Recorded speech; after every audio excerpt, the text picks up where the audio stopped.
سورۃ المزمل قرآن پاک کی 73ویں سورت ہے۔ یہ مکی سورت ہے۔ اس سورت کا نام المزمل کا مطلب ہے چادر اوڑھنے والا، اور یہ نبی کریم صلی اللہ علیہ وآلہ وسلم کے ایک واقعے سے متعلق ہے جب آپ صلی اللہ علیہ وآلہ وسلم عبادت میں مشغول تھے اور چادر اوڑھ رکھی تھی۔ سورۃ المزمل کا خلاصہ۔ نمبر 1، عبادت کا حکم۔ ابتدائی آیت میں اللہ تعالیٰ نے نبی کریم صلی اللہ علیہ وآلہ وسلم کو رات کے وقت عبادت کرنے کا حکم دیا۔ فرمایا گیا کہ تھوڑی رات قیام کریں، یعنی نماز پڑھیں، قرآن کی تلاوت کریں اور اللہ کے ذکر میں مشغول رہیں۔ دوسرا پوائنٹ، قرآن کی تلاوت۔ اللہ نے فرمایا کہ قرآن کو ٹھہر ٹھہر کر اور غور و فکر کے ساتھ پڑھیں۔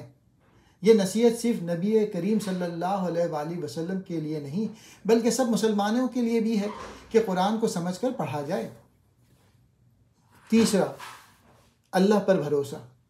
اللہ تعالیٰ نے نبی کریم صلی اللہ علیہ وآلہ وسلم کو تسلی دی کہ آپ صلی اللہ علیہ وآلہ وسلم اللہ کے راستے پر ہیں اور اللہ آپ کا مددگار ہے۔ آپ صلی اللہ علیہ وآلہ وسلم کو مشکلات اور آزمائشوں سے گھبرانے کی ضرورت نہیں۔ چوتھا، صبر اور استقامت۔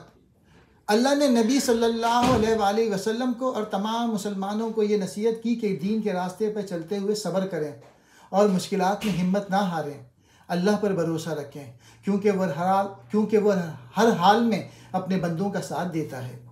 پانچواں، زکوٰۃ اور نماز کا حکم۔